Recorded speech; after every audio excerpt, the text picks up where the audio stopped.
एक नीति, व्यंग्य और चतुराई से भरी कहानी। भूमिका, दरबार में नई चुनौती। एक दिन सम्राट अकबर का दरबार हमेशा की तरह सजा हुआ था। दरबारी अपनी अपनी बातों में मग्न थे, लेकिन अकबर कुछ गंभीर मुद्रा में थे। तभी उन्होंने ऊंचे स्वर में कहा, आज मैं एक असंभव कार्य की घोषणा करता हूं, जो इसे पूरा करेगा उसे मैं सोने की 100 अशर्फियां और राज्य का एक विशिष्ट सम्मान दूंगा। सभी दरबारी चौकन्ने हो गए। तभी अकबर बोले, मेरी इच्छा है कि कोई मुझे सोने की चिड़ी लाकर दे, लेकिन वह चिड़ी जिंदा होनी चाहिए, उड़ सके, गा सके और पिंजरे में रहना पसंद करे। सब हैरान रह गए। कुछ दरबारी हंसने लगे, कुछ समझ नहीं पाए। तभी अकबर ने कहा, जो इस चुनौती को हल कर देगा वही सच्चा बुद्धिमान होगा। दरबारियों की चुप्पी और बीरबल की हंसी। पूरा दरबार मौन हो गया। सभी दरबारी सोच में पड़ गए। कोई भी इस अजीबोगरीब मांग को पूरा करने की हिम्मत नहीं कर रहा था। अचानक बीरबल मुस्कराए और बोले, हुजूर, यह कार्य अत्यंत कठिन अवश्य है, परंतु असंभव नहीं। 3 दिन का समय दीजिए, मैं चिड़ी लाकर पेश करूंगा। अकबर को आश्चर्य हुआ, लेकिन उन्होंने कहा, बीरबल, अगर तुम असफल हुए तो 100 कोड़े भी तैयार रहेंगे। बीरबल झुक कर बोले, जैसी आज्ञा जहांपनाह। बीरबल की योजना चालाकी का आरंभ। बीरबल घर आए और सोचने लगे, सम्राट की इच्छा प्रतीकात्मक है। उन्हें असली सोने की चिड़ी नहीं चाहिए, बल्कि वे यह देखना चाहते हैं कि कौन उनके व्यंग्य को समझता है। उन्हें समझ आ गया कि यह कार्य मानसिक चतुराई की परीक्षा है। उन्होंने अपनी योजना बनाई। अगले दिन वे शहर में गए और एक कुशल काश्तकार से एक सुंदर, सोने से मढ़ी लकड़ी की चिड़ी बनवाई, लेकिन यह चिड़ी बाकी चिड़ियों जैसी नहीं थी। उसकी आंखों में कांच चढ़ा गया था, उसके पंखों में पतली तारे थी और एक छोटा यंत्र लगा था जिससे वो चहचहा सकती थी। राजमहल में हलचल चिड़ी की प्रतीक्षा। तीसरे दिन दरबार फिर सजा। सभी दरबारी यह देखने को उत्सुक थे कि बीरबल क्या लेकर आते हैं। अकबर ने भी विशेष रूप से सेनापतियों को बुला लिया था। सब सोच रहे थे कि बीरबल जरूर अब कोड़े खाएंगे। तभी बीरबल एक सुनहरी पिंजरा लेकर दरबार में दाखिल हुए। उसमें एक चमचमाती चिड़ी थी, वह गा भी रही थी और धीरे धीरे अपने पंख हिला रही थी। अकबर चौंके। यह क्या? यह असली है? बीरबल ने उत्तर दिया, हुजूर, यह वही चिड़ी है जिसकी आपने मांग की थी, सोने की चिड़ी जो उड़ सकती है, गा सकती है और पिंजरे में रहना पसंद करती है। सवालों की बौछार। अकबर ने चिड़ी को गौर से देखा और पूछा, क्या यह जीवित है? बीरबल मुस्कराए और बोले, यह उस इच्छा शक्ति की प्रतीक है जो हर स्थिति में सम्राट की आज्ञा का पालन करती है। यह चिड़ी आपके राज्य की नीतियों की तरह सुसज्जित है, बाहर से सुनहरी, भीतर से यंत्र चालित। कुछ दरबारी हंस पड़े, लेकिन अकबर गंभीर थे। उन्होंने कहा, क्या तुम मेरा उपहास कर रहे हो? बीरबल ने सिर झुकाया और बोला, कदापि नहीं जहांपनाह। यह चिड़ी इस राज्य की स्थिति का प्रतीक है। यह गा सकती है जैसे हमारे मंत्री प्रशंसा करते हैं, यह उड़ सकती है जैसे अवसर देखकर लोग भाग जाते हैं, और यह पिंजरे में रहना पसंद करती है जैसे दरबारी दरबार में रहते हैं, चाहे विवेक हो या न हो। दरबार में सन्नाटा, फिर ठहाका। पूरे दरबार में सन्नाटा छा गया। अकबर भी कुछ पल चुप रहे, फिर जोर से ठहाका लगाया। बीरबल, तुमने न केवल मेरी बात समझी, बल्कि उसका गूढ़ अर्थ भी बताया। यह चिड़ी नहीं, यह तो मेरा आईना है। इनाम और समझ। अकबर ने आदेश दिया कि बीरबल को 100 अशर्फिया, एक सुंदर वस्त्र और दरबार का प्रतीक विवेचक उपाधि दी जाए। बीरबल मुस्कराए और बोले, जहांपनाह, जो प्रश्न प्रतीकों में पूछे जाए, उन्हें प्रतीकों से ही उत्तर मिलते हैं। कहानी का संदेश चिड़ी कौन है? इस कहानी का सार था। सोने की चिड़ी एक प्रतीक थी जो किसी व्यक्ति, राज्य या सत्ता का रूपक बन सकती है। बीरबल ने यह दिखाया कि केवल आंखों से देखने से नहीं, बुद्धि और विवेक से सोचने से ही किसी प्रश्न का सही उत्तर मिलता है। दरबार और चिड़ी दोनों ही सीमाओं में बंधे होते हैं, लेकिन उनमें जो अंतर है वह केवल समझदार ही पहचानता है। अंतिम संवाद। अकबर मुस्कराते हुए। बीरबल, तुम न होते तो यह चिड़ी मेरी समझ से परे रहती। बीरबल हंसते हुए। जहांपनाह, चिड़ी तो उड़ती है, लेकिन विवेक उसे पकड़ता है। बीरबल और दूध की परीक्षा। भाग 1। दरबार की चुनौती प्रस्तावना। जब सम्राट को आई शंका। बात उन दिनों की है जब अकबर का राज्य अपने वैभव पर था। दरबार में रोज नए नए न्याय, सुझाव, समस्याओं और हल की कहानियां जन्म लेती थी।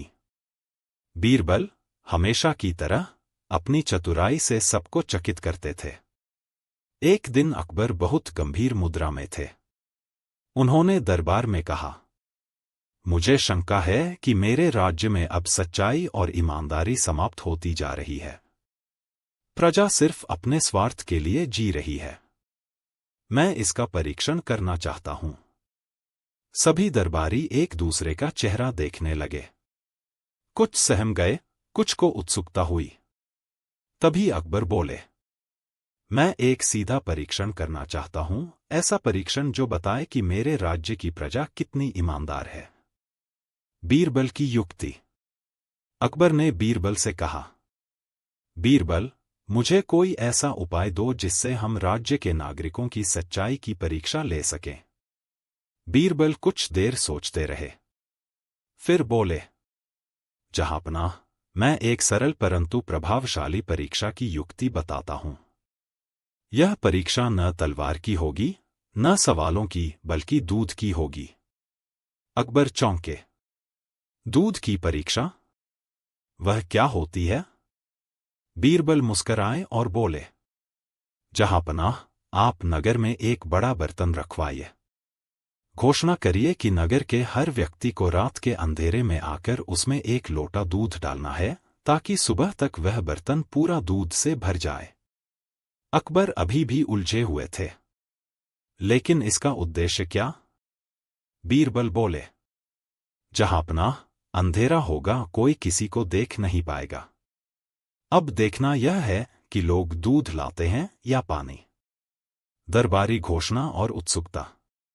अगले दिन नगर में मुनादी करा दी गई। सम्राट अकबर की आज्ञा है, आज रात्रि को नगर के प्रत्येक व्यक्ति को राज प्रांगण में रखे बर्तन में एक लोटा दूध डालना अनिवार्य है। यह ईमानदारी की परीक्षा है। जो दूध नहीं लाएगा वह सम्राट के आदेश का उल्लंघन करेगा। पूरे नगर में चर्चा फैल गई। बच्चे, बूढ़े, व्यापारी, साधु, सब में उत्सुकता थी। क्यों, अगर मैं सिर्फ पानी डाल दूंगा तो कौन देखेगा? अगर सभी दूध डाल रहे हैं तो मेरा एक लोटा पानी क्या फर्क डालेगा? रात है, अंधेरा है, कौन जांचेगा? सभी मन में एक एक योजना बना रहे थे। रात की परीक्षा, दूध या धोखा? रात हुई। चांदनी फैली थी, लेकिन दरबार परिसर के उस कोने को जहां बर्तन रखा गया था वहां घना अंधेरा था। धीरे धीरे लोग आए। कुछ चुपचाप आए, कुछ अपनी जलती मशालों को दूर छोड़ आए, और एक एक करके बर्तन में अपने लोटे उड़ेलने लगे।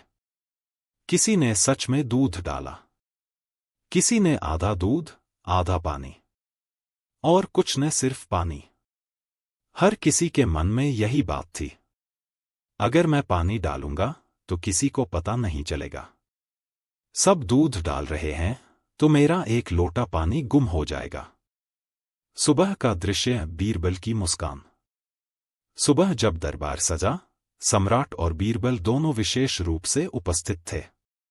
एक सैनिक ने पूरे आदर से वह बड़ा बर्तन सम्राट के सामने रखा और उसका ढक्कन हटाया, और सारा दरबार हक्का बक्का रह गया। बर्तन में सिर्फ पानी था, एक बूंद दूध नहीं। सम्राट क्रोधित हो उठे। क्या यह मेरी प्रजा है? एक भी व्यक्ति ऐसा नहीं मिला जिसने सच्चे मन से दूध डाला हो। बीरबल बोले, जहांपनाह, यही तो मैं दिखाना चाहता था। जब हर व्यक्ति सोचता है कि बस मैं ही धोखा दे दूं, तो पूरा समाज धोखा बन जाता है।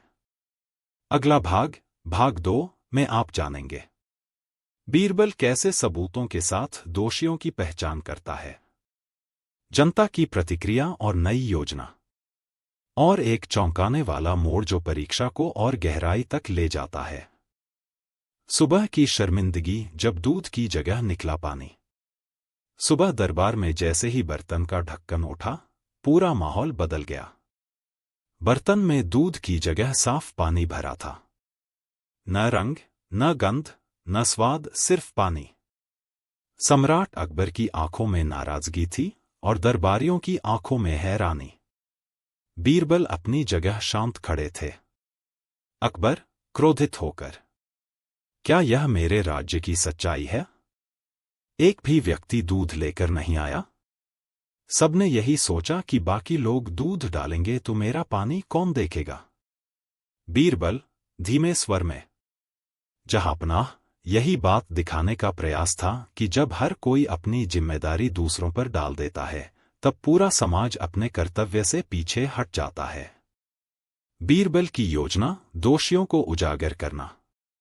अकबर ने पूछा, बीरबल, तो क्या अब हम यह मान ले कि हमारी प्रजा धोखेबाज है? बीरबल बोले, नहीं जहांपनाह, अभी तो यह सिर्फ एक परिणाम है। अब मुझे कारण तक पहुंचना है।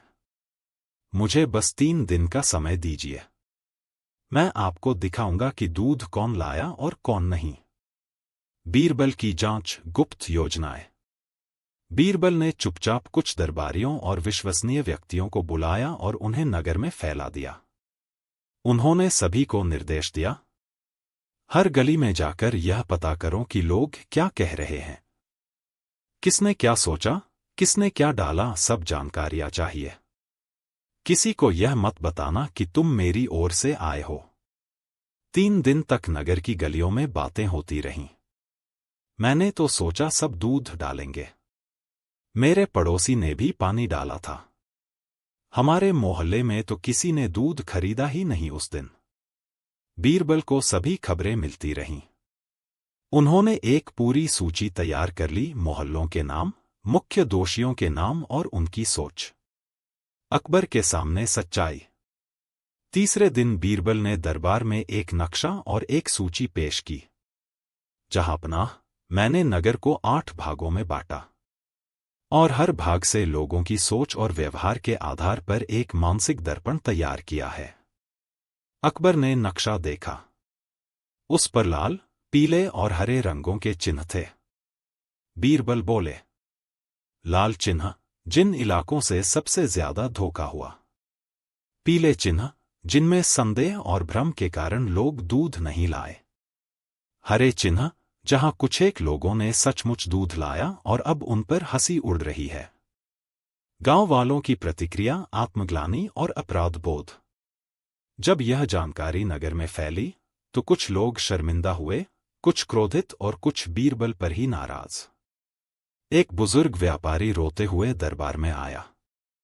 जहांपनाह, मैं अपने पोते को ईमानदारी सिखाता था, लेकिन उस रात मैंने भी पानी डाला।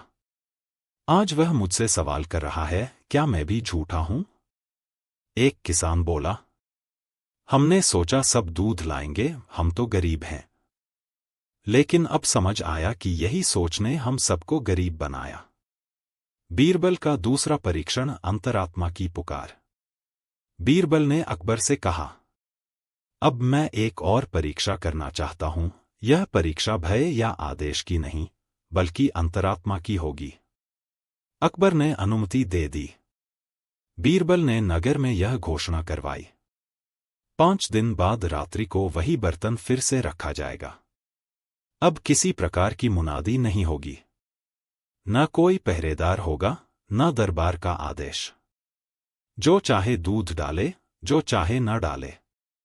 यह अब सम्राट का नहीं, आपके अंतःकरण का आदेश है। रात्रि आत्मा और अंधकार का द्वंद्व। 5वीं रात को बर्तन फिर से रखा गया। इस बार कोई सैनिक नहीं, कोई नगाड़ा नहीं, बस बर्तन और गहराता अंधकार। लेकिन कुछ नया हो रहा था। कुछ माँ बाप अपने बच्चों को लेकर आए। बेटा, आज हम सच का साथ देंगे। एक वृद्ध विधवा चुपचाप आई और दूध उड़ेलकर चली गई। कुछ व्यापारी समूह बनाकर आए और बोले, हमने व्यापार में भी यही झूठ बोला है, अब नहीं।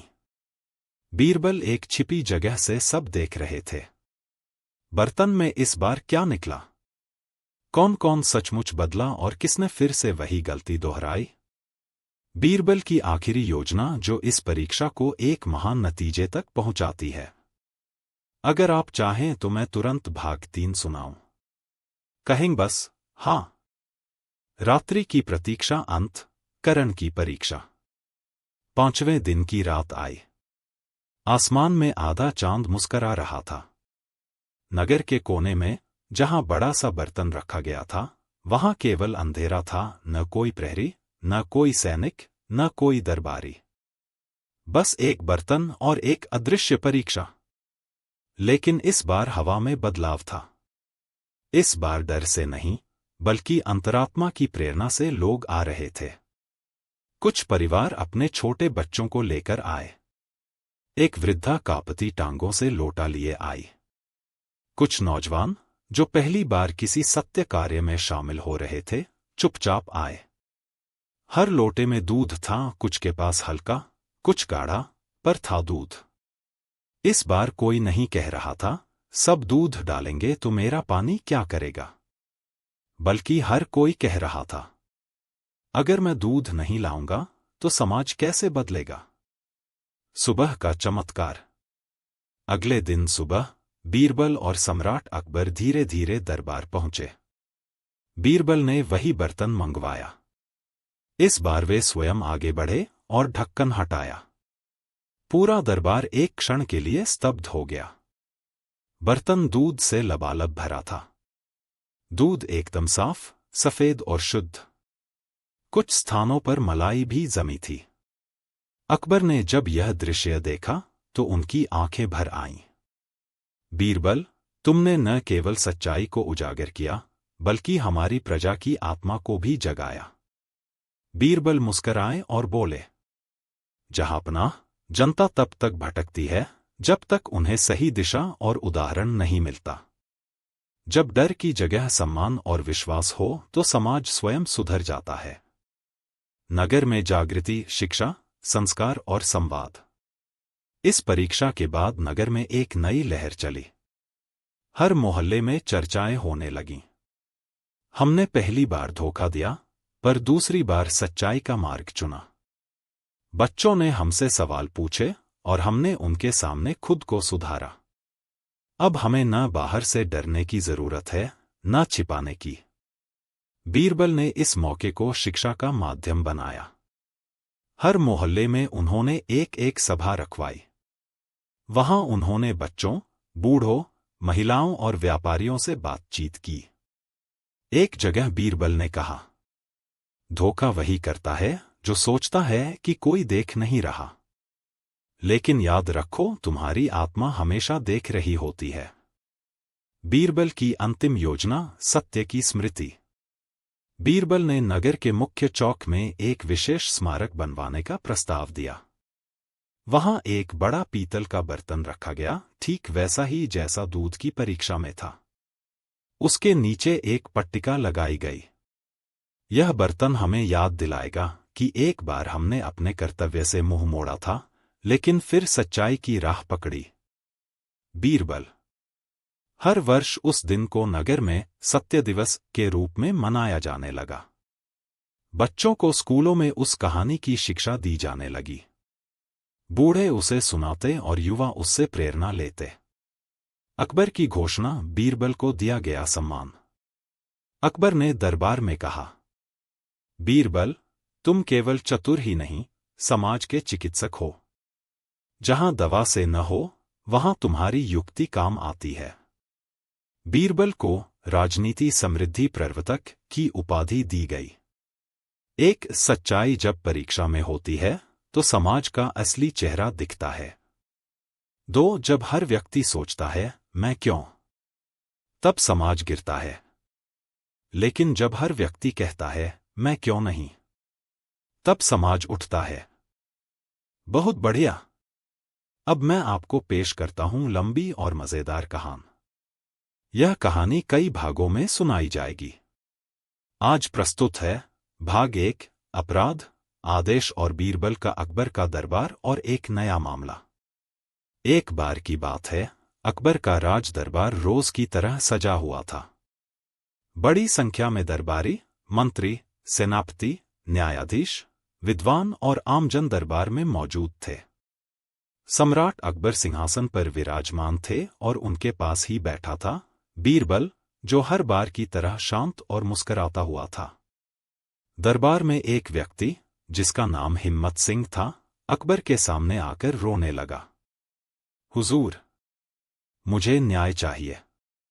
मेरे पड़ोसी ने मेरी जमीन पर जबरदस्ती कब्जा कर लिया है और मुझे धमकियां देता है कि अगर मैंने शिकायत की तो वो मुझ पर झूठा आरोप लगवा देगा। अकबर ने आदेश दिया कि आरोपी को दरबार में बुलाया जाए। आरोपी की सफाई और बीरबल का हस्तक्षेप। जब आरोपी आया तो उसने बड़ी सफाई से कहा, जहांपनाह, यह व्यक्ति झूठ बोल रहा है। जमीन की सीमा पर कोई चिन्ह नहीं है। जमीन तो मेरी है। अगर आपको शक है तो किसी से पूछ लीजिए। बीरबल कुछ देर चुप रहे, फिर बोले, अगर दोनों में से कोई भी झूठ बोल रहा है तो इसका पता चल जाएगा, लेकिन एक शर्त पर। अकबर बोले, कौन सी शर्त? बीरबल बोले, दोनों को जेल में बंद किया जाए, पर एक को पूरी सजा और दूसरे को आधी सजा, और देखते हैं किसे कैसी सजा मंजूर होती है। सभी दरबारी हंस पड़े। अकबर भी चौंके। ये कैसी विचित्र बात है बीरबल? बीरबल मुस्कराए। जहांपनाह, सच्चा आदमी आधी सजा से भी डरेगा, क्योंकि उसने कुछ नहीं किया है। लेकिन झूठा आदमी पूरी सजा भी सह लेगा ताकि झूठ को छुपा सके। अकबर ने आज्ञा दी, दोनों को पकड़ो और आधी पूरी सजा की बात करो। बीरबल की अग्नि परीक्षा। पर अब ट्विस्ट आया। उसी शाम एक दरबारी ने बीरबल पर ही आरोप लगा दिया कि उन्होंने राजकोष से अनाज का एक बैग अपने गांव भिजवाया है। अकबर को जब यह सुनाया गया, वे चौंक गए। बीरबल, चोरी? यह कैसे संभव है?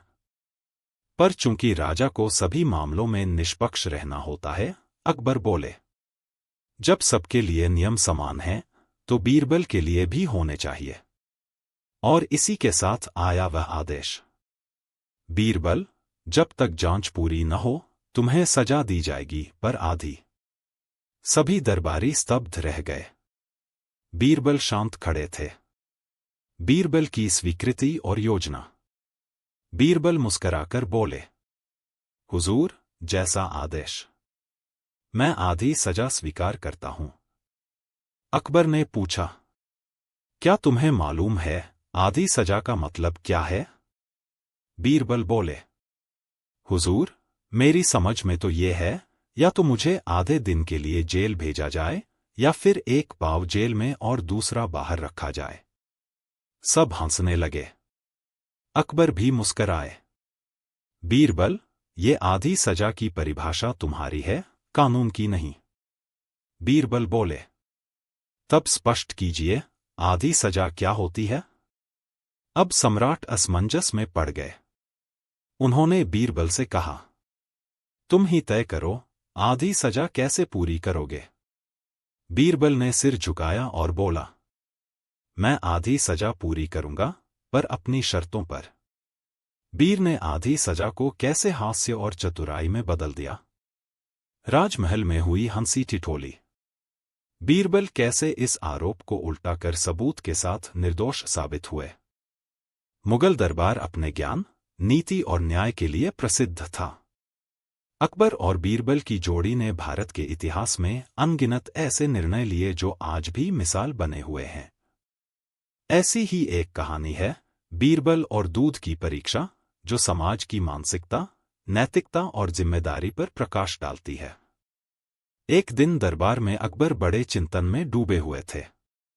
दरबारियों ने जब इसका कारण पूछा तो सम्राट बोले, मैं जानना चाहता हूं कि हमारे राज्य के लोग वास्तव में कितने ईमानदार और जिम्मेदार हैं। बीरबल ने यह सुना और मुस्कराए। बोले, जहांपनाह, तो क्यों न एक सरल परीक्षा ली जाए?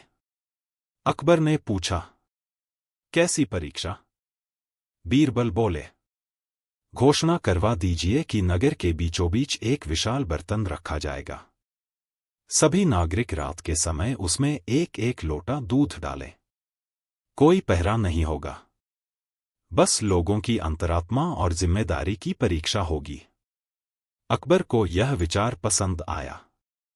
आदेश हुआ, आज रात्रि को हर नागरिक वहां दूध डाले। रात का रहस्य सोच का धुना। रात आई। नगर में खामोशी थी। लोग चुपचाप अपने घरों से निकले, अपने लोटे में तरल लिए, लेकिन वह दूध नहीं, पानी था। हर व्यक्ति ने यही सोचा, अगर मैं थोड़ा पानी डाल दूं, तो कोई फर्क नहीं पड़ेगा। बाकी लोग तो दूध डालेंगे ही। ऐसे ही सैकड़ों लोगों ने यही सोचा, और सबने पानी ही डाला। सुबह का सत्य दूध नहीं, पानी ही पानी। सुबह दरबार में बर्तन खोला गया। पूरी राजधानी मौजूद थी। लेकिन जैसे ही ढक्कन हटा, अंदर सिर्फ पानी था। अकबर का चेहरा गंभीर हो गया। हमारे राज्य के लोग इतने गैर जिम्मेदार हैं? कोई एक भी दूध नहीं लाया? बीरबल चुपचाप बोले, जहांपनाह, यह समाज की सोच का आईना है। जब हर कोई सोचता है कोई और करेगा, तो कोई कुछ नहीं करता।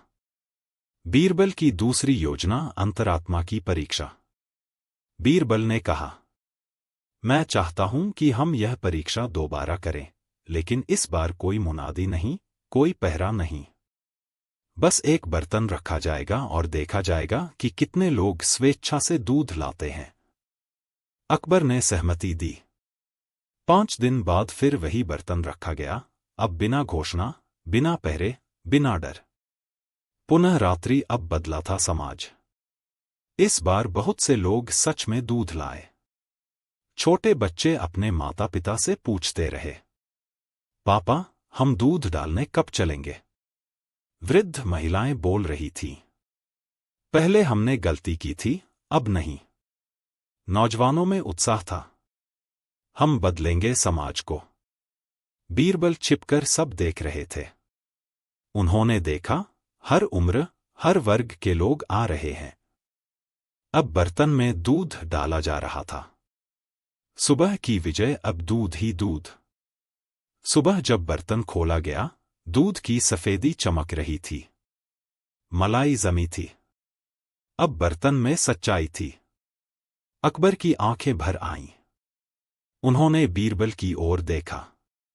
तुमने केवल परीक्षा नहीं ली, लोगों की आत्मा को जगा दिया। बीरबल बोले, जहांपनाह, डर से नहीं, आत्मा से निकला निर्णय ही समाज को सुधारता है। प्रभाव और प्रेरणा। इस घटना के बाद नगर में एक सत्य स्मारक बनाया गया। हर वर्ष उस दिन को ईमानदारी दिवस के रूप में मनाया जाने लगा। बच्चों को स्कूलों में यह कहानी पढ़ाई जाती थी। समाज में संवाद होने लगा कि कहीं हम भी तो पानी लेकर नहीं आ रहे। बीरबल ने कहा, राज्य में अगर हर नागरिक अपने हिस्से का दूध लाए, तो समाज हमेशा उज्जवल रहेगा। कहानी की सीख। 1. जब हर व्यक्ति यह सोचता है कि मेरा क्या फर्क पड़ेगा, तब पूरा समाज गिर जाता है। 2. सच्चा बदलाव डर या आदेश से नहीं, समझ और आत्मा की आवाज से आता है। 3. समूह की ताकत वहीं होती है जहां हर इकाई अपनी जिम्मेदारी निभाए। समापन। बीरबल की इस दूध परीक्षा ने एक बार फिर साबित कर दिया कि वह केवल एक चतुर दरबारी ही नहीं, बल्कि समाज सुधारक भी थे। जो काम तलवार नहीं कर सकती, वह एक लोटा दूध और सच्ची सोच कर सकती है। भाग 1, दरबार में अंधे दरबारी की चर्चा। बात उस समय की है जब मुगल सम्राट अकबर का दरबार चतुर और गुणी व्यक्तियों से भरा रहता था। उस दिन दरबार लगा ही था कि सम्राट ने एक अजीब प्रश्न पूछा। क्या हमारे राज्य में कोई ऐसा व्यक्ति है जो जन्म से अंधा नहीं है, परंतु जानबूझकर अपनी आंखें बंद कर लेता है? सभी दरबारी हैरान हो गए। कुछ ने सोचा कि यह कोई रूपक है, कुछ ने सोचा कि यह किसी विशेष विषय की ओर संकेत है, लेकिन कोई स्पष्ट उत्तर नहीं दे सका। तभी बीरबल मुस्कराए और बोले, जहांपनाह, ऐसा व्यक्ति सिर्फ एक नहीं, कई हैं, और चाहें तो अभी कुछ को दरबार में लाया जा सकता है। अकबर चौंके, बोले, तो बीरबल, कल तक तुम मुझे ऐसे लोगों को दरबार में उपस्थित करो, मैं उन्हें देखना चाहता हूं। बीरबल ने सिर झुकाया। जो हुक्म। भाग 2, बीरबल की खोज, समाज का आईना। बीरबल अगले दिन सुबह सवेरे नगर के अलग अलग हिस्सों में घूमने लगे। वे बिना किसी को बताए चुपचाप लोगों को देख रहे थे। बाजार, सड़कें, मंदिर, चौक, दुकानदार, सिपाही, पुजारी, भिक्षुक। पहले व्यक्ति व्यापारी। एक व्यापारी अपने बाटों में हेराफेरी कर रहा था। बीरबल ने देखा कि वो जानबूझकर एक ग्राहक को कम तौल रहा है। बीरबल ने पास जाकर कहा, तुम देख सकते हो कि तराजू सही नहीं है, फिर भी आंखें मूंद कर कम तौल रहे हो। तुम मेरे साथ चलो, सम्राट को तुम्हें देखना है। व्यापारी चौंका, लेकिन बीरबल का नाम सुनते ही चुपचाप उनके साथ हो लिया। दूसरा व्यक्ति साहूकार। एक साहूकार बूढ़े गरीब किसान से अत्यधिक ब्याज मांग रहा था। किसान हाथ जोड़ता रहा, लेकिन साहूकार ने कहा, मेरी आंखों में कुछ नहीं दिखता, बस हिसाब दिखता है। बीरबल मुस्कराए, तुम्हारी आंखें तो ठीक हैं, पर तुमने अपने स्वार्थ के कारण न्याय की रोशनी से मुंह मोड़ लिया है। चलो दरबार। तीसरा व्यक्ति मंदिर का पुजारी। एक पुजारी भगवान के नाम पर दान के पैसे खुद रख रहा था। बीरबल ने देखा कि वह सामने पड़ी दानपेटी की ओर देखकर भी अनदेखा कर रहा है। तुम भगवान के घर में हो, फिर भी पाप कर रहे हो, यह भी तो अंधापन है। चलो मेरे साथ। भाग 3, दरबार में अंधे दरबारी। अगले दिन बीरबल 3 लोगों को लेकर दरबार पहुंचे। सम्राट अकबर ने पूछा, बीरबल, ये कौन लोग हैं? बीरबल ने उन्हें एक एक करके खड़ा किया और कहा, एक, यह व्यापारी है, यह देखता है कि ग्राहक गरीब है, फिर भी इसे ठगता है। इसकी आंखें धन के सिक्कों से ढंकी हैं। 2, यह साहूकार है, यह इंसान का दर्द नहीं देखता, बस ब्याज का आंकड़ा देखता है। 3, यह पुजारी है, यह भगवान की मूर्ति को देखता है, लेकिन भगवान का भाव नहीं। अकबर बोले, ये सब तो आंखों वाले हैं, फिर ये अंधे कैसे? बीरबल बोले, हुजूर, ये वही अंधे हैं जिनकी आंखें तो हैं, पर ये जानबूझकर सच्चाई, करुणा और न्याय से मुंह मोड़ लेते हैं। इनका अंधापन इनकी आत्मा का अंधापन है। भाग 4, अकबर की परीक्षा, दरबार में बुद्धि की बौछार। अकबर इस उत्तर से प्रसन्न हुए, लेकिन उन्होंने एक और सवाल किया, बीरबल, अगर ये अंधे हैं, तो इनका इलाज क्या है? बीरबल बोले, इनका इलाज सिर्फ 2 चीजों से है। एक है जागरूकता और दूसरी उत्तरदायित्व। जब तक व्यक्ति समाज के प्रति जिम्मेदार नहीं होता, तब तक वह देख नहीं सकता, चाहे उसकी आंखें कितनी भी तेज क्यों न हों। फिर बीरबल ने तीनों लोगों से कहा, अब आप तीनों को एक शपथ लेनी होगी कि आप न केवल अपनी आंखें खोलेंगे, बल्कि दूसरों की आंखें भी खोलने का प्रयास करेंगे। तीनों व्यक्तियों ने पश्चाताप करते हुए वचन दिया। दरबार में तालियां गूंज उठीं। भाग 5, कहानी की सीख और समाज पर प्रभाव। अकबर ने बीरबल से कहा, बीरबल, तुम्हारा यह प्रयोग इतना सरल लेकिन प्रभावशाली था। तुमने दिखा दिया कि अंधापन सिर्फ शरीर का नहीं, मन और आत्मा का भी होता है। बीरबल ने उत्तर दिया, जहांपनाह, अगर राज्य में लोग देखने के बावजूद सच्चाई से मुंह मोड़ते हैं तो वह अंधापन खतरनाक है। हम सबको खुद से यह सवाल पूछना चाहिए, क्या हम अपनी आंखें पूरी तरह खोलकर जी रहे हैं? समापन। बीरबल और अंधे दरबारी की यह कहानी हमें सिखाती है, एक जो सत्य देखकर भी उसे स्वीकार नहीं करता वह अंधा है। 2. नैतिक अंधापन शारीरिक अंधेपन से अधिक खतरनाक होता है।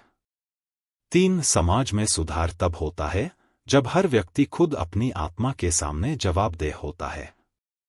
4. कभी कभी राजा की आंखें भी तब खुलती हैं जब बीरबल जैसा कोई दरबारी बुद्धि से राह दिखाता है।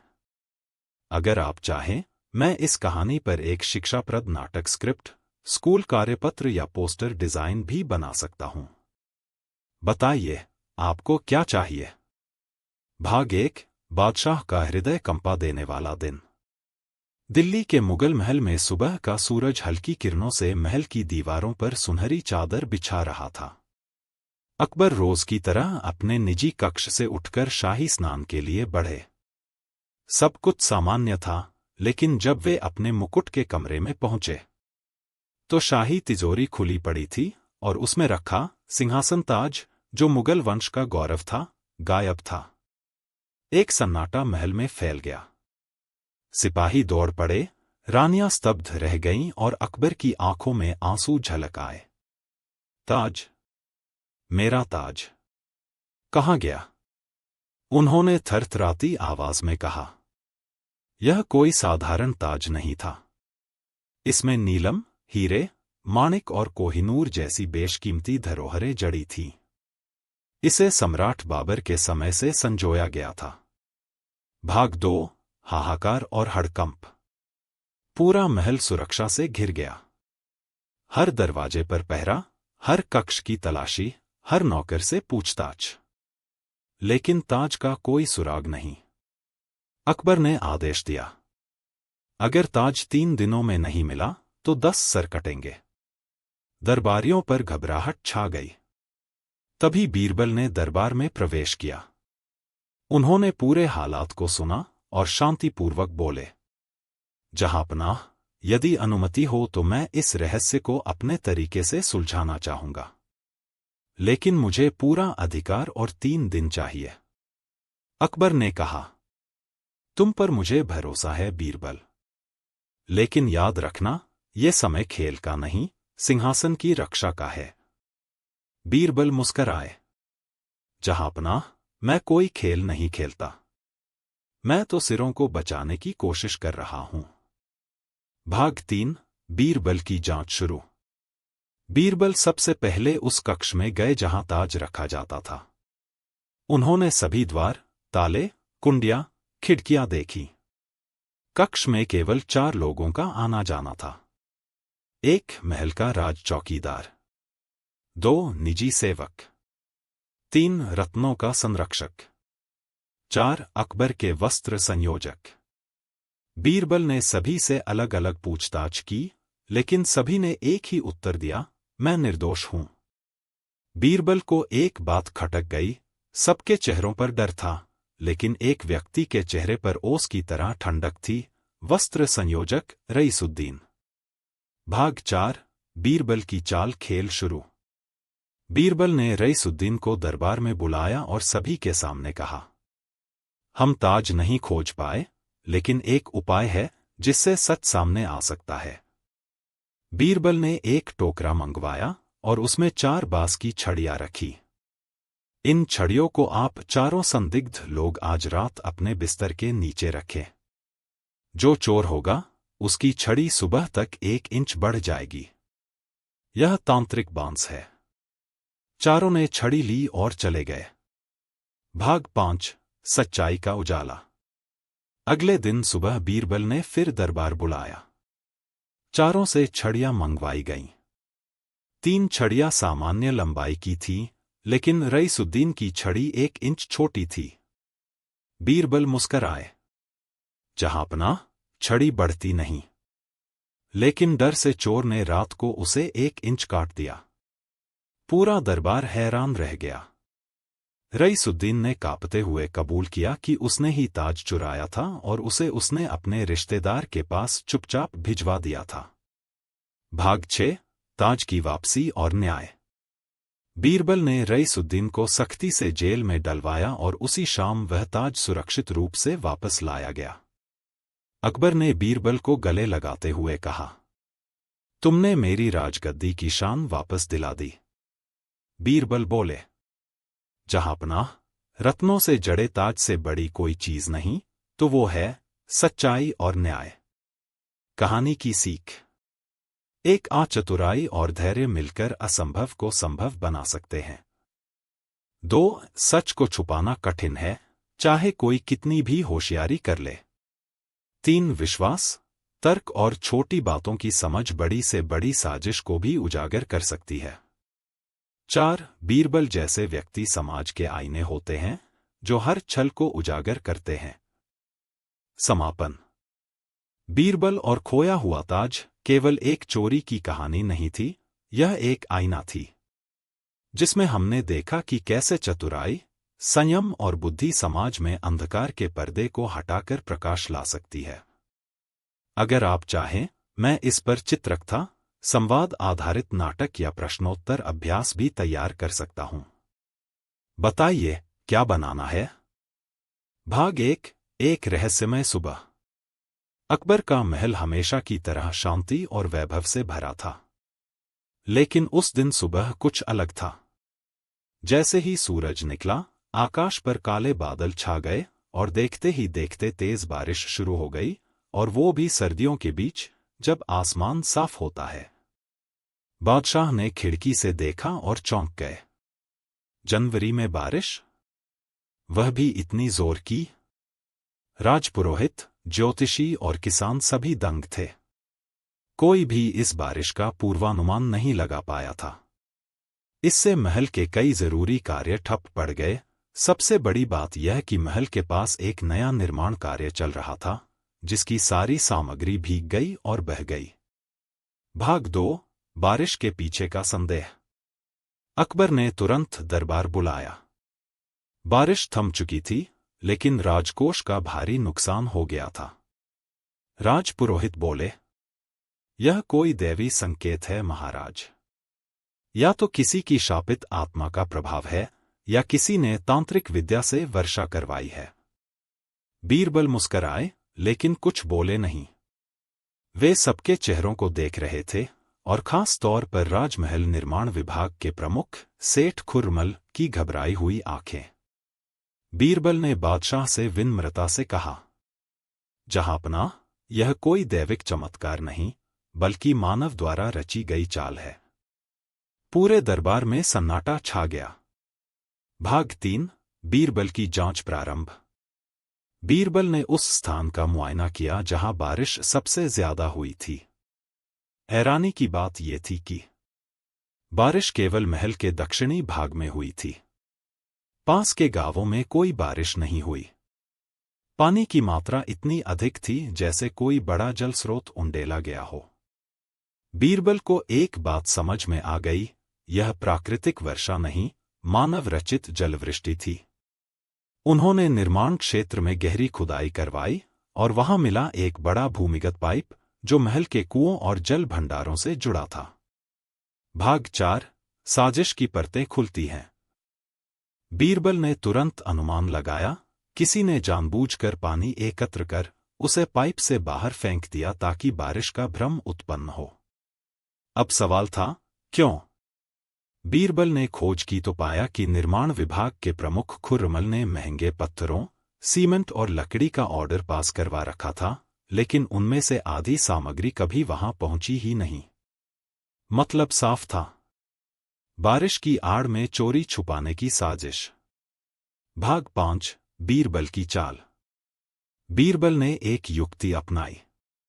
उन्होंने कहा कि फिर से ऐसी बारिश होगी, और उसके लिए खास तांत्रिक बुलाया गया है। उन्होंने दरबार में घोषणा करवाई, कल रात विशेष पूजा के बाद वर्षा के राक्षस को बांध दिया जाएगा। खुर्रमल को डर सताने लगा। रात को चुपके से वह उस पुराने पाइप क्षेत्र की तरफ गया और तभी बीरबल और सिपाहियों ने उसे रंगे हाथ पकड़ लिया। भाग 6 न्याय और सीख। अगले दिन दरबार में बीरबल ने सबके सामने प्रमाण प्रस्तुत किए, चोरी के दस्तावेज, पाइप प्रणाली का नक्शा और खुर्रमल की स्वीकारोक्ति। अकबर बोले, बीरबल, तुमने इस बेमौसम बारिश के पीछे की साजिश को उजागर कर दिया। बीरबल बोले, जहांपनाह, प्रकृति को दोष देना आसान है, लेकिन जब इंसान अपनी लालच की बरसात करता है तब असली तबाही आती है। कहानी की सीख। 1. हर असामान्य घटना के पीछे कोई सामान्य कारण होता है। 2. जो प्राकृतिक नियमों को तोड़ने का दावा करे उस पर पहले सवाल जरूर उठाइए। 3. ईमानदारी और सूझबूझ से ही समाज की सच्ची सेवा हो सकती है। 4. बीरबल जैसे लोग समाज के प्रहरी होते हैं, वे अंधविश्वास के पर्दे में छिपे सच को उजागर करते हैं। समापन। बीरबल और बेमौसम बरसात का रहस्य एक ऐसी कहानी है जो यह सिखाती है कि अंधविश्वास, भ्रम और साजिश, सबके ऊपर बुद्धि और सच्चाई की जीत होती है। अगर आप चाहें तो इस कहानी पर आधारित पोस्टर, कविता, नाटक या कॉमिक स्क्रिप्ट भी बना सकता हूं। बताइए, किस रूप में चाहिए? भाग 1 एक अजीब शुरुआत। मुगल दरबार में सुबह की सभा चल रही थी। बीरबल हमेशा की तरह अपनी बुद्धिमत्ता और चतुर उत्तरों से सबको हंसा रहे थे। लेकिन आज बीरबल कुछ थके-थके और चुपचाप लग रहे थे। अकबर ने पूछा, बीरबल, आज तुम्हारी जुबान पर चुप्पी क्यों है? बीरबल ने सिर झुकाकर उत्तर दिया, जहांपनाह, मेरी बुद्धि। लगता है किसी ने चोरी कर ली है। पूरा दरबार हंसी से गूंज उठा। लेकिन अकबर ने देखा कि बीरबल की आंखों में मजाक नहीं, वास्तविक चिंता थी। भाग 2 क्या बीरबल सच में बुद्धिहीन हो गए थे? उस दिन बीरबल ने कोई सलाह नहीं दी, कोई उत्तर नहीं दिया। अगले दिन दरबार में एक अजीब घटना घटी। बीरबल ने 2 अलग-अलग मामलों में गलत सुझाव दे डाले। एक दरबारी ने तंज कसते हुए कहा, लगता है बीरबल की चतुराई अब पेंशन पर चली गई है। अकबर चौंक गए। यह बीरबल नहीं हो सकता। वो रात को बीरबल के कक्ष में खुद गए। बीरबल, यह तुम्हारे साथ क्या हो रहा है?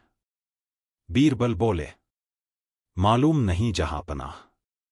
जैसे मेरे दिमाग की रोशनी धीरे धीरे बुझ रही है। भाग 3 एक रहस्यमय सपना और वो अजनबी। बीरबल ने बताया कि 3 दिन पहले उन्होंने एक सपना देखा था। एक काले कपड़े वाला अजनबी उनके पास आया और बोला, तुम्हारी बुद्धि अब मेरे पास रहेगी। अब तुम्हारे उत्तर तुम्हारे नहीं होंगे। तभी बीरबल को लगा जैसे उनका दिमाग किसी भारी चादर में लिपट गया हो। अकबर बोले, तुम्हारा सपना शायद संकेत है कि यह कोई साजिश है। बीरबल ने सहमति में सिर हिलाया। जहांपनाह, मैं स्वयं अब इस रहस्य को नहीं सुलझा सकता, क्योंकि मेरी बुद्धि मेरे पास नहीं है। भाग 4 बीरबल की गैर बुद्धिमान चाल। अकबर ने कहा, तुम्हारे बिना दरबार अधूरा है। हम यह रहस्य सुलझाएंगे। लेकिन तभी बीरबल ने मुस्कराते हुए कहा, शायद मेरा बुद्धिहीन होना ही चोर को सामने लाएगा। बीरबल ने एक योजना बनाई। उन्होंने घोषणा करवा दी कि वे अपनी सारी जिम्मेदारियां छोड़ रहे हैं और दरबार से अवकाश लेंगे। कुछ दरबारी भीतर ही भीतर प्रसन्न हो उठे, खासकर 3 नए दरबारी। 1 आ विजयराव, 2 हकीम शाह, 3 जहीर उद्दीन। बीरबल ने इन तीनों पर चुपचाप नजर रखनी शुरू कर दी। भाग 5 नकली बीरबल की अदालत। कुछ ही दिनों में अकबर ने देखा कि एक दरबारी, विजयराव, बीरबल की तरह उत्तर देने लगा है। वह बीरबल की चालों, तर्कों और कहावतों की नकल करता था। बीरबल समझ गए, यही वो है जिसने उनकी बातों को चुराया है, शायद गुप्त रूप से उनकी बातें, किताबें, दस्तावेज चुराकर। बीरबल ने रात को विजयराव के कक्ष की तलाशी ली और पाया एक गुप्त पुस्तक। बीरबल के 51 चतुर उत्तर, जिसे बीरबल ने केवल निजी प्रयोग के लिए लिखा था। भाग 6 बौद्धिक मुकाबला। बीरबल ने दरबार में एक खुला प्रतियोगिता प्रस्ताव रखा। अब जबकि मैं मूर्ख हो गया हूं, क्यों न हम अकबर दरबार के सबसे बुद्धिमान व्यक्ति का चुनाव करें। अकबर राजी हो गए। तीनों नए दरबारी आए और विशेषकर विजयराव ने बड़े घमंड से कहा। अब बीरबल के दिन गए। अब हम जैसे नई सोच वालों का ज़माना है। बीरबल ने 3 प्रश्न पूछे। एक, ऐसा क्या है जो गलत होने पर भी सही लगता है? 2, एक ऐसी बात जो चोर नहीं चुरा सकता लेकिन नकल कर सकता है? 3, बुद्धि और अहंकार में क्या फर्क है? विजयराव तीनों के उत्तरों में लड़खड़ा गया। बीरबल ने अपने उत्तर दिए। 1, अहंकार। 2, विचार। 3, बुद्धि नमन करती है, अहंकार शोर मचाता है। भाग 7 रहस्य का पर्दाफाश। बीरबल ने दरबार में विजयराव की चोरी की पुस्तक, उनके द्वारा भेजे गए जासूस और सपने की साजिश का खुलासा किया। दरअसल विजयराव ने बीरबल की सेवा में लगे नौकर को रिश्वत देकर उनकी किताबें और योजनाएं चुरवाई थीं। और वह सपना? बीरबल को भुलावे में डालने के लिए विशेष सुरा दी गई थी, जिसमें भ्रमित करने वाला औषधि मिलाई गई थी। भाग 8 न्याय और निष्कर्ष। अकबर ने गुस्से में कहा, बुद्धि की चोरी सबसे बड़ा अपराध है, क्योंकि यह आत्मा की चोरी है। विजयराव को जेल भेज दिया गया। बीरबल बोले, जहांपनाह, बुद्धि चुराई नहीं जा सकती, केवल थोड़ी देर के लिए छिपाई जा सकती है। पर जब सत्य लौटता है, वह पहले से तेज चमकता है। कहानी की सीख। 1, बुद्धि एक धन है जो न तो बिकता है, न ही पूरी तरह चुराया जा सकता है। 2, सच्ची समझ नकल से नहीं आती, अनुभव और विनम्रता से आती है। 3, जब चुप रहो तो लोग समझते हैं आप हार गए, लेकिन असल में आप सब कुछ देख रहे होते हैं। 4, बीरबल जैसे लोग समय आने पर ही बोलते हैं और फिर सन्नाटा छा जाता है। बीरबल की चोरी हुई बुद्धि एक ऐसी कहानी है जो दर्शाती है कि चतुराई केवल बातों में नहीं, बल्कि मौन में, दृष्टि में और सही समय की प्रतीक्षा में छिपी होती है। अगर आप चाहें तो इस कहानी का नाटक रूपांतरण, कॉमिक स्क्रिप्ट, बच्चों के लिए संक्षिप्त संस्करण या चित्र पुस्तक भी तैयार कर सकता हूं। बताइए, किस रूप में चाहिए? बहुत अच्छा चुनाव। अब मैं आपको सुनाने जा रहा हूं एक मजेदार, बौद्धिक और समाज को आईना दिखाने वाली लंबी कहानी। भाग 1 भविष्यवाणी का तांडव। सम्राट अकबर का दरबार न्याय, कला और विद्वता के लिए प्रसिद्ध था। वहीं बीरबल अपनी चतुराई से सबका मन जीतते थे। लेकिन एक दिन एक नया व्यक्ति दरबार में आया, एक लंबा, सफेद दाढ़ी वाला, चमकीले कपड़ों में लिपटा हुआ इंसान, जो अपने आप को कहता था महाज्ञानी पंडित महाप्रभु दृष्टा। उसने गर्व से कहा, मैं भविष्य देख सकता हूं। राजा की जान की रक्षा, युद्ध की भविष्यवाणी, प्रजा के भाग्य तक सब जानता हूं। अकबर थोड़े प्रभावित हुए। लोगों की भीड़ लग गई। भाग 2 झूठ का जाल। महाप्रभु दृष्टा ने अगले दिन दरबार में आकर कहा, मैंने सपने में देखा है, सम्राट अकबर के जीवन में संकट आने वाला है। यदि वे मेरा अनुष्ठान करवाए तो संकट टल जाएगा। अकबर चिंतित हो उठे। उन्होंने सलाहकारों से चर्चा की, कुछ डर गए और बोले, जहांपनाह, यह कोई साधारण भविष्यवक्ता नहीं लगता। हमें उसकी बात माननी चाहिए। बीरबल चुप रहे।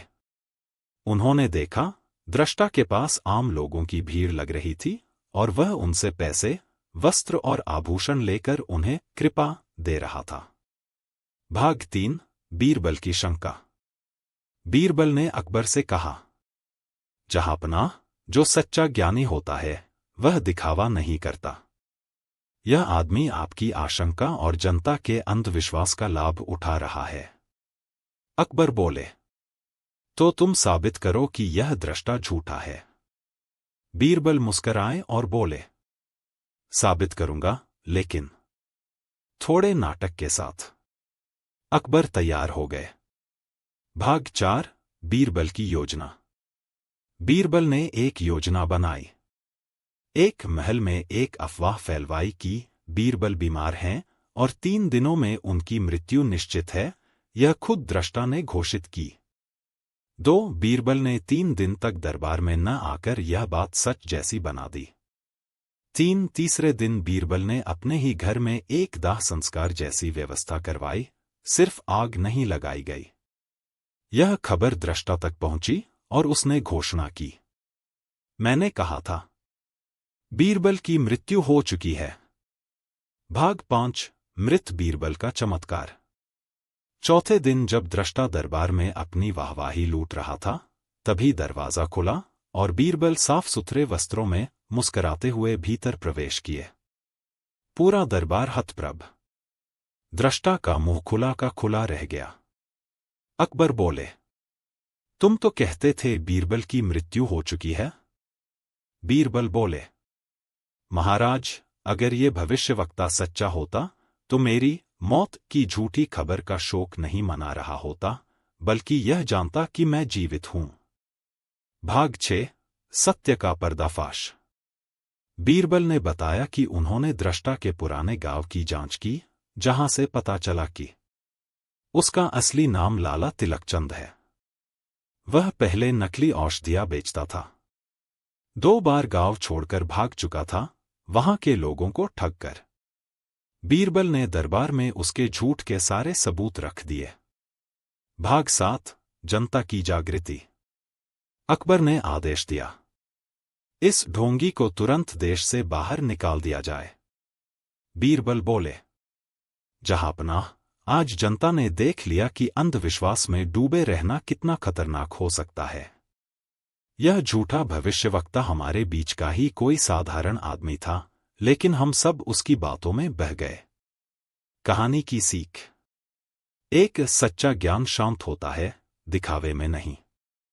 2 भविष्य कोई नहीं जानता, कर्म ही भाग्य बनाते हैं। 3 डर और आशंका में निर्णय लेना मूर्खता है। 4 बीरबल की चुप्पी भी उसकी सबसे बड़ी चाल होती है। समापन। बीरबल और झूठा भविष्यवक्ता एक ऐसी कहानी है जो हमें सिखाती है कि कभी-कभी बुद्धि को साबित करने के लिए झूठ की नकाब ओढ़नी पड़ती है, लेकिन अंत में सच्चाई ही सबसे बड़ा चमत्कार होती है। अगर आप चाहें तो इस कहानी का कॉमिक स्क्रिप्ट, नाटक रूपांतरण या बच्चों के लिए लघु संस्करण भी बनाया जा सकता है। बताइए, क्या चाहिए? एक दिन मुगल दरबार में एक नया दरबारी नियुक्त हुआ। नाम था चंद्रसेन घोषाल। यह व्यक्ति पढ़ा लिखा, अच्छा वक्ता था, पर उसमें एक कमी थी, वह हर बात को बहुत ऊंची आवाज में बोलता था। दरबार में जहां बाकी दरबारी सम्मानपूर्वक शांत स्वर में बोलते, वहीं चंद्रसेन गड़गड़ाती आवाज में बोलता, जहांपनाह, मेरे विचार से। अकबर चौंक कर बोले, कृपया धीमे बोलो, चंद्रसेन। लेकिन चंद्रसेन ने माफी मांगते हुए अगली बार फिर वही किया। भाग 2 दरबारियों की परेशानी। अगले कुछ दिनों में चंद्रसेन की आवाज से सबका सर दुखने लगा। दरबारियों ने शिकायतें की। तंत्री बोले, इसकी आवाज से मेरे वीणा के तार कांपते हैं। हकीम बोले, मेरे मरीज डरकर भाग जाते हैं। कवि बोले, जब ये बोलता है, मेरी कविता लाज से मर जाती है। पर चंद्रसेन मानता नहीं था। वह बोलता, मैं बस साफ और स्पष्ट बोलता हूं, ताकि सब सुन सके। भाग 3 बीरबल की चुप्पी। बीरबल ने चंद्रसेन को कई बार शांति से समझाया। मित्र, बात की गहराई आवाज से नहीं, विचार से निकलती है। पर चंद्रसेन हंसता। बीरबल जी, आप तो धीमी आवाज में बोलते हैं, इसलिए शायद लोग आपको गंभीरता से नहीं लेते। यह सुनकर बीरबल मुस्कराए, लेकिन कुछ दरबारियों ने देखा कि अब बीरबल कुछ योजना बना रहे हैं। भाग 4 बीरबल की विचित्र योजना। बीरबल ने अकबर से अनुमति मांगी एक विशेष शाही परीक्षण आयोजित करने की। अकबर राजी हो गए। बीरबल ने घोषणा की, हम एक शाही प्रतियोगिता करेंगे जिसमें सभी दरबारी अपनी आवाज में शाही आदेश पढ़ेंगे। जिस दरबारी की आवाज में सबसे अधिक असर होगा उसे इनाम मिलेगा। चंद्रसेन बहुत उत्साहित हुआ। भाग 5 शाही प्रतियोगिता। दरबार में मंच बनाया गया। सभी दरबारियों को एक एक आदेश पत्र दिया गया। बारी बारी से सबने पढ़ा, शांत, प्रभावी, राजसी ढंग से। अंत में चंद्रसेन आया और पूरे जोश में चिल्लाया, शाही आदेश, जो कोई भी कर चोरी करेगा उसे फांसी पर लटका दिया जाएगा। पूरा दरबार गूंज उठा। कुछ बुजुर्ग तो डरकर कुर्सी से गिर पड़े, लेकिन बीरबल चुपचाप मुस्कराए। भाग 6 चंद्रसेन का पुरस्कार।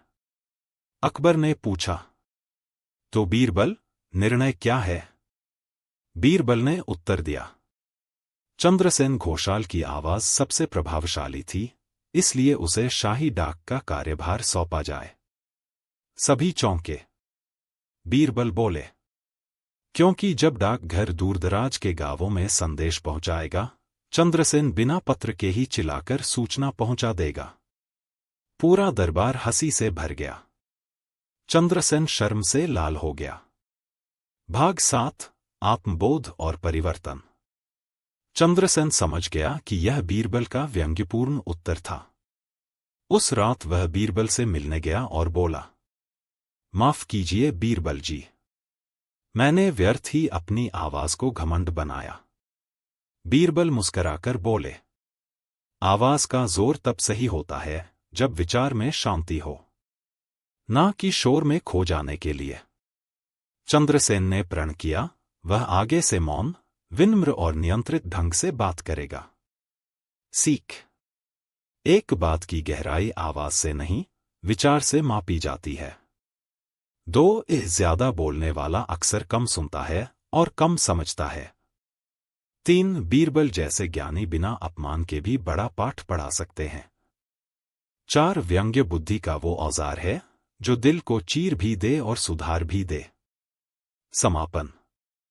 बीरबल और ऊंची आवाज वाला दरबारी एक हास्यपूर्ण लेकिन गहरी सीख देती है कि हर संवाद को शोर नहीं, सार्थकता चाहिए।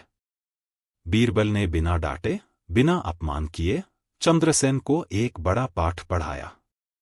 अगर आप चाहें तो इस कहानी को बच्चों के लिए सरल भाषा में या हास्य नाटक के रूप में भी रूपांतरित किया जा सकता है।